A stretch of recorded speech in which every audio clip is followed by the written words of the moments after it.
Hey everyone, Matt Kuda here. Thanks for joining me for another Lightroom editing series video. In this video, I am going to walk you through what it takes to create a basic image. So taking the photograph is only half the battle. The second half of the battle happens in Lightroom or your favorite editing tool, in this case, Lightroom. Okay, so I wanted to talk about first, since this is your first, I assume your first Lightroom practice session, I want to talk a little bit about getting around in Lightroom. I'm not going to go into an exhaustive list of everything that's in Lightroom, but I want you to be familiar with what we're looking at here. At the top of the screen, you're going to see the library. You're going to see several tabs. You're going to see something like library, develop, map, book, slideshow, print, web. We're going to concentrate on really one tab, develop and library. So more than likely you're going to come in to Lightroom and you're going to see something like this. It's going to be a grid of photographs. And then to get into the photograph to edit it, you're just going to find the photograph you want. In this case, it's this hummingbird here. Double click on that. And now you're in 100% view. But this is not where you do your post-processing, your editing, or your finishing. That's up here in the develop module. You're going to left click on the develop module. And now you're in develop mode. And now we can actually go ahead and edit this photograph. So here we have an image of a hummingbird. It happens to be a ruby-throated hummingbird. And this is how often we'll see something coming out of the camera. The exposure is pretty good. If I look up here in my histogram, you know, it's maybe just a hair underexposed in some locations, and in some places it's very well exposed. We can see I've got highlights over here into my third box, or actually, yeah, over here toward the end. And you want to make sure that you have data in this box right here, the second from the end in the histogram. So I'm not going to do much with the exposure. However, if you were to change the exposure, you would come down here in the basic tab under exposure, and I can move that to the left or to the right. As I move it to the left, it gets darker. As I move it to the right, it gets brighter. Now, exposure is controlled in what's called stops, just like on your camera. So as I go to the right, you can see this is a half a stop overexposed. This is an entire stop overexposed. As I go to the left, this is one stop underexposed. This is two stops underexposed. So the exposure is decent. You want to start with your exposure first and make sure that that is correct. Again, you want data here in the third box, right? And you want data all the way over here in the highlights in the second box from the end. Second thing I'm going to do is I'm going to set my whites and my blacks. So you're going to hold down the Alt key. You're going to left click and hold on the whites. And you're going to increase the whites until you see whites start to appear. Now, if you go this far, it's too much. We want just to see the whites appear. There we go. And just bring it back a little bit. So looking at maybe a plus 30. Let's bring it back to maybe a plus 30 on the whites. Okay. And that gives us that nice white right here on the bird instead of a more yellow or muddy color there. Same thing with the blacks. Hold down the Alt key. I want to go the opposite direction.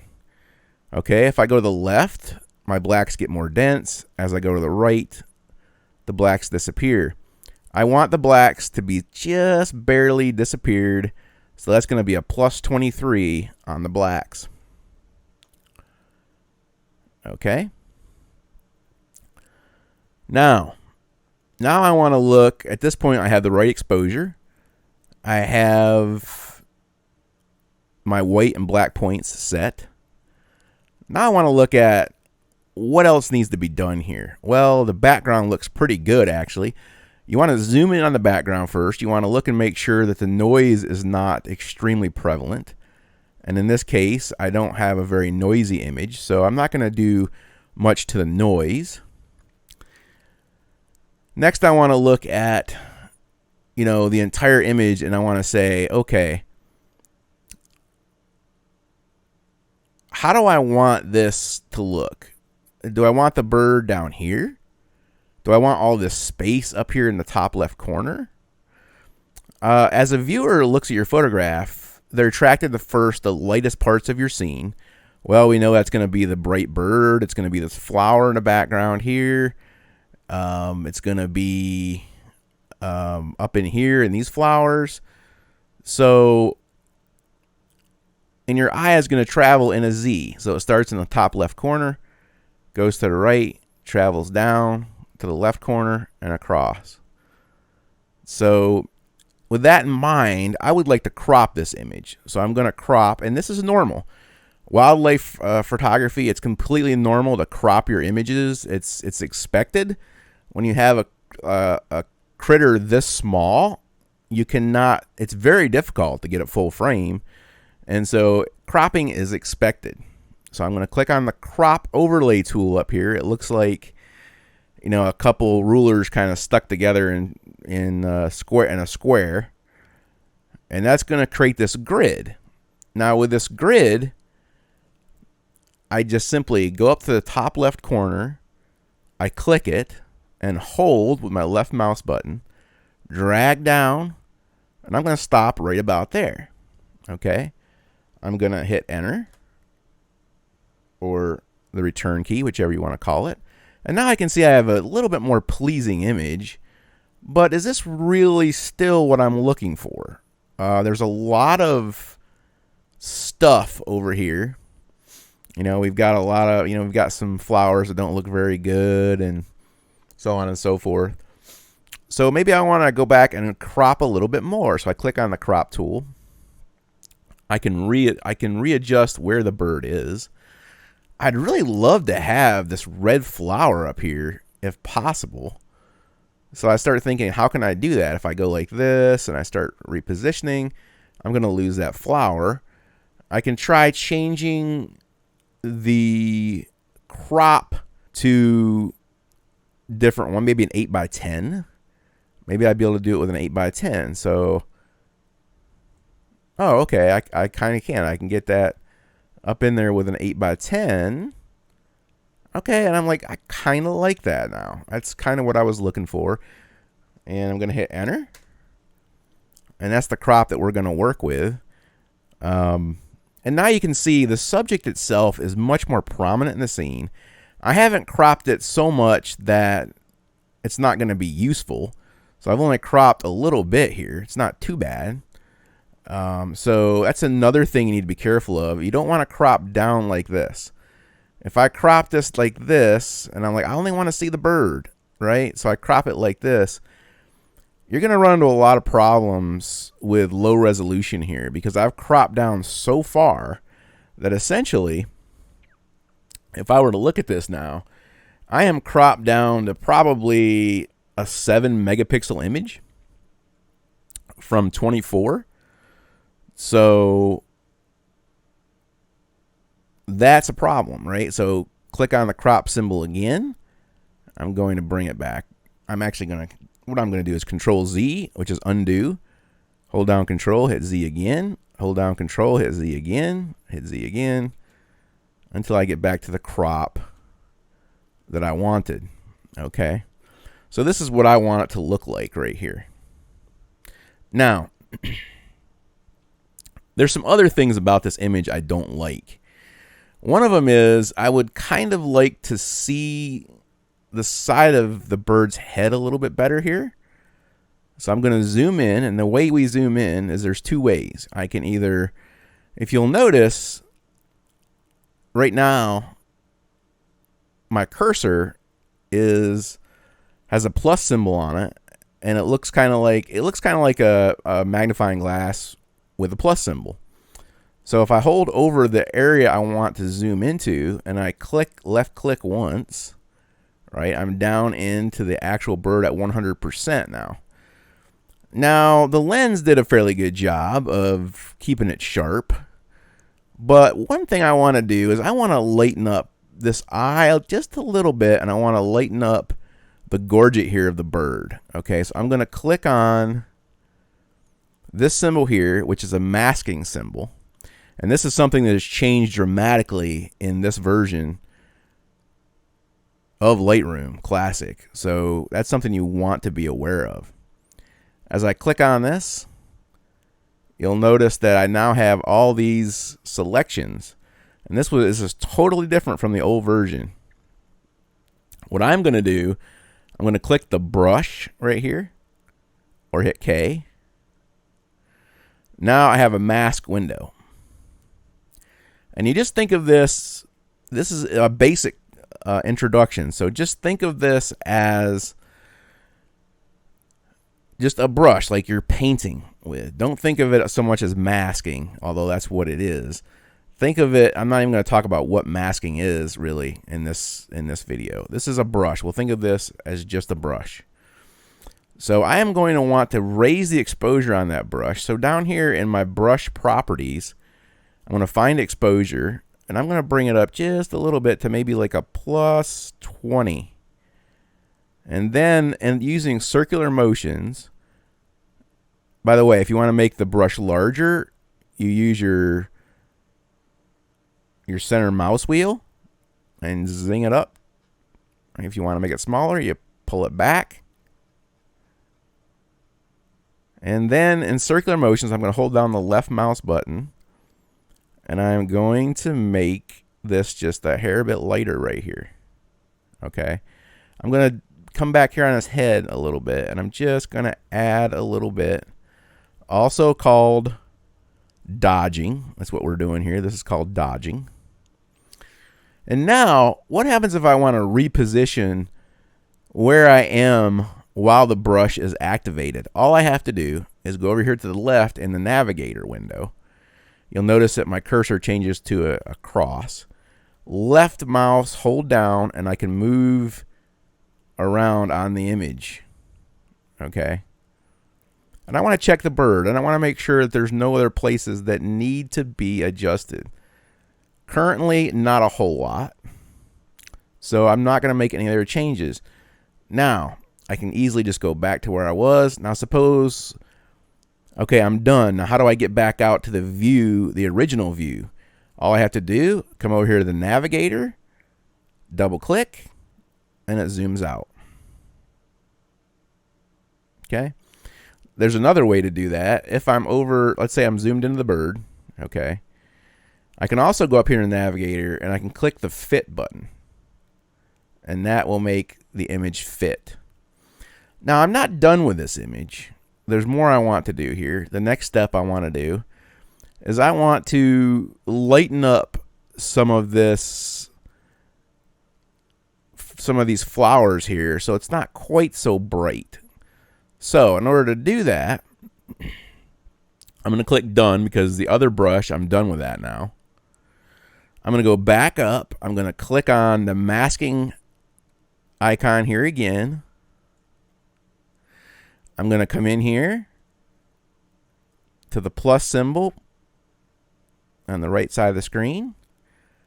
I'm going to click brush again. It's going to create a brand new brush.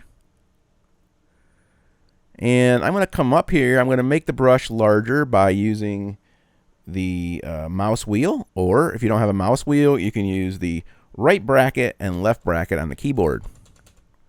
Okay. Now, I don't want to make this brighter. I want to make it darker.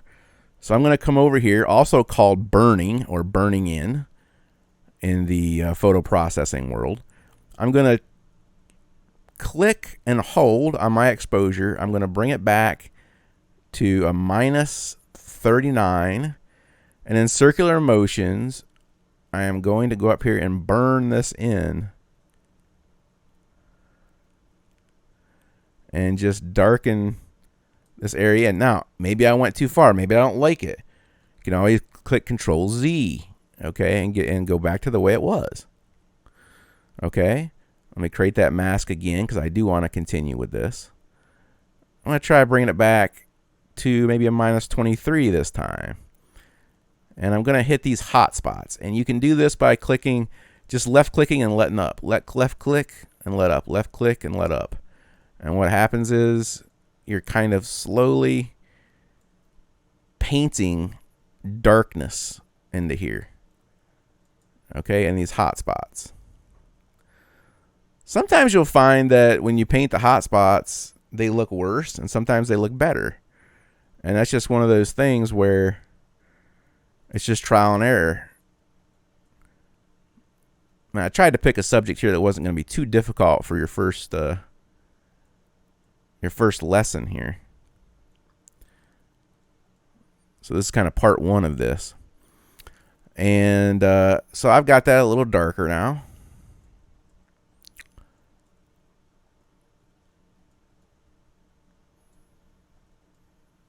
And you can just keep dabbling here until you get it right. Okay. And then down here, the done button. Click the done button when you're done. And now I've darkened that in. Now, there are some more steps to do here. If we come back to the basic tab over here to the right, that's where we were in the beginning. You'll remember that we set our white point, we set our black point, we set our exposure, which was fine the way it was. And now I want to come to the contrast. Now, contrast, the way I do contrast, and I'll just be honest with you, I do it by gut feeling. And in the old days, that's how we did it. We didn't have fancy analyzers and so forth. When I worked in the darkroom, contrast was by gut feel, by looking at it, by just, you know, is this how I like it? You know, this is the artistic side of this. Don't think of this scientifically. Think of this artistically. I want to add some contrast to this image. So I'm going to left click and hold on contrast, moving that slider to the right as I watch the image. If I move it all the way to the right, look at the ridiculous amount of contrast. We don't want that. If I move it all the way to the left, there's no contrast. In the middle is where it was. Now, this is a fairly contrasty image. I don't need a lot. I'm going to put about a +20 in there. And that's more than enough contrast. Probably a little bit too much. I'm going to bring that back to about +15 or 16. There we go. Alternatively, I could double click or click into the text box over here, the +16, and I could make that +20. I could make it 15. Lots of ways to work with Lightroom Classic. Now, I have my contrast the way I like it. Now that I've added contrast, let's take another look and make sure our noise is okay. I'm seeing a little more noise. That's normal. As you add contrast, your noise levels will increase. Any shadow areas will increase noise. There's ways to handle that, you know, and there's going to be other videos that talk about that. I have several of them out there already. But this is just basic processing. But we're not done just yet. I want to make a couple more changes here. And the first one is I want to enhance this bird a little bit by adding some clarity, adding some sharpening, and then finishing the image off by adding vibrance and saturation. So let's click again on our favorite masking tool here. Left click, create mask. Brush, scroll down over here to the right until you see texture. It adds fine texture. Clarity, I'm going to go +10 on that. And I'm going to add about a +17 sharpness. Now, I'm going to zoom into the bird by using my navigator over here to the left, top left corner. I'm going to come in here, make circular motions because you're dealing with a circular bird, right? And we can watch this take effect as we do this. You can see things are starting to get a little bit more saturated, kind of, sort of. But more likely, you're going to see more clarity. You're going to see more detail in the bird. So on and so forth. So I'm going to click the done, and I'm going to zoom back out by double clicking over here in the navigator. That looks pretty good. I like it. So the next thing you want to do is decide, do you want any noise control or not in this image? Now, typically what you'll see in wildlife photography, and this is probably a bad example to show you on noise, but typically what you will see is the background will be a little darker, will have more noise, and your subject will be pretty much fine. You're not going to see a lot of noise in your subject if it's lit properly, if the right lighting has been applied. So in this case, the subject looks pretty good. Now, bear in mind, you've got very shallow depth of field here, right? You've got the bird's head in complete focus. You got most of its bill in focus. But back in here, you're going to start noticing it go a little out of focus. And you got the wing beats here. And that's causing a little bit of blur in the wings, which I kind of like in this case. So you got to keep that in mind. You're not going to be able to sharpen out all of this blur right here. That's normal. That's just normal depth of field kind of blur and wing blur that I want there, actually.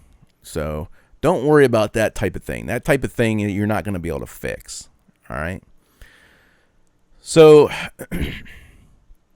that's pretty much it. The only thing else I'm going to add is typically, and not always, I will come down here and I'll do a couple different things. One, I'm going to add a little vibrance, and I'll show you what a lot of vibrance does. You know, it really makes everything pop. Now, this is an exaggeration. This is crazy. You wouldn't want to do that. Bring it back to the left. And maybe we want to add a +9. And then on saturation, this is going to really make those colors pop. I mean, they're just going to pop right out of there. So I'll show you what a lot of it does. Very similar to vibrance, but a little bit different. You can desaturate the whole image to where it's black and white by going all the way to the left. Now, you might like that, but I think I'm just going to take it and go maybe a +3 right there. Not a lot. This is already popping pretty good. I see one more thing I would kind of like to change about this image, and that is up here, this red flower is just a little bit too red. Now, there's a couple ways I can fix that.